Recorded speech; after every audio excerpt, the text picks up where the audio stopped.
आप देख रहे हैं अंबेडकर टेक यूट्यूब चैनल। इस वीडियो को लाइक करें, शेयर करें और सब्सक्राइब जरूर करें। बाबा साहब भीमराव अंबेडकर और महात्मा गांधी भारतीय इतिहास के दो ऐसे महान नेता थे जिन्होंने देश की स्वतंत्रता के साथ साथ सामाजिक सुधारों की दिशा में भी बहुत महत्वपूर्ण काम किया। दोनों का लक्ष्य एक ऐसा भारत बनाना था जो न्यायपूर्ण, समानता से भरा और आत्मनिर्भर हो। लेकिन उनकी सोच, कार्यशैली और प्राथमिकताएं अलग थीं। उनके बीच विचारों का टकराव हुआ जो भारतीय समाज की जटिलता और बदलाव की प्रक्रिया को गहराई से दिखाता है। डॉक्टर भीमराव अंबेडकर का जीवन सामाजिक अन्याय के खिलाफ संघर्ष का प्रतीक था। उन्होंने छुआछूत, जातिवाद और सामाजिक भेदभाव के खिलाफ आवाज उठाई। 1927 में महाड़ सत्याग्रह के माध्यम से उन्होंने दलितों को सार्वजनिक जल स्रोतों तक पहुंच का अधिकार दिलाने की कोशिश की। इसी तरह 1930 में काला राम मंदिर प्रवेश आंदोलन के जरिए उन्होंने धार्मिक स्थानों में दलितों के प्रवेश का समर्थन किया। अंबेडकर का मानना था कि दलितों को केवल दया या सहानुभूति नहीं, बल्कि संवैधानिक अधिकार और सम्मान मिलना चाहिए।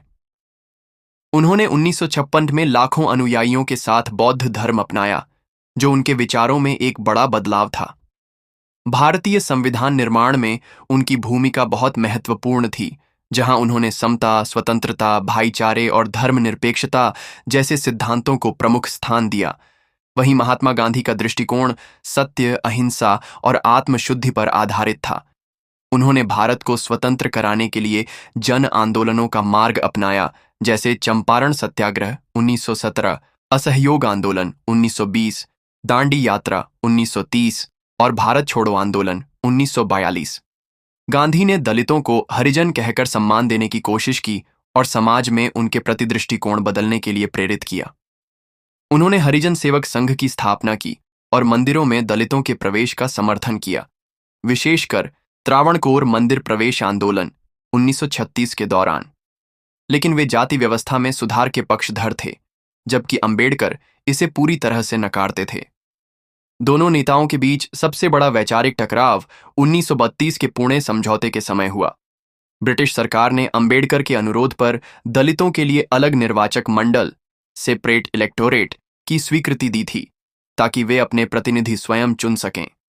गांधी ने इसके विरोध में आमरण अनशन शुरू कर दिया, क्योंकि उन्हें डर था कि इससे हिंदू समाज में विभाजन हो जाएगा। अंत में पुणे समझौते के तहत दलितों को आरक्षित सीटें तो मिली, लेकिन अलग निर्वाचक मंडल की व्यवस्था नहीं हो सकी। यह घटना दोनों नेताओं की विचारधारा में गहरे मतभेदों को दर्शाती है।